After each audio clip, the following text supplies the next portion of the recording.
વરસાદી સિઝન જોરદારની જામી છે. વરસાદ પડે એટલે ગુજરાતી લોકોના ઘરે તો ભજીયા બને ને બને.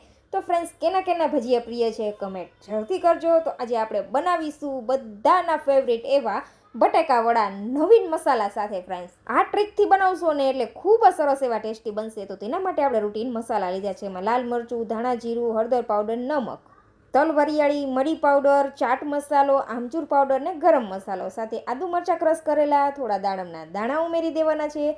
અને આપણે કાજુ અને કિસમિસ લીધા છે, તેને ઝીણા સમારી લીધા છે. સાથે લીલા ધાણા ભરપૂર માત્રામાં ઉમેરવાના છે. અને ચટપટા ટેસ્ટ માટે આપણે ઉમેરી દઈશું ખાંડ. હવે મસાલાને મિક્સ કરી લેશું અને આ રીતે ફ્રેન્ડ્સ આપણે ગોળા વાળી લેશું. બધા જ જેવડી સાઈઝ પસંદ હોય એવડા ગોળા વાળી લેવાના છે. પછી ફ્રેન્ડ્સ આપણે લઈ લેશું ચણાનો લોટ, તેમાં સ્વાદ અનુસાર નમક ઉમેરી દેવાનું છે. અને થોડું પાણી ઉમેરતા જઈને ગાંઠા ન રહે એવું આપણે તેનું સ્મૂથ બેટર રેડી કરવાનું છે.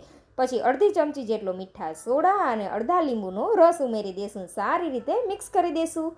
અને આ રીતે ફ્રેન્ડ્સ આપણે લોટમાં કોટ કરીને ભજીયા પાડી લેવાના છે. તો તમે જોઈ શકો છો આપણા ચટપટા એવા ભજીયા બનીને તૈયાર છે.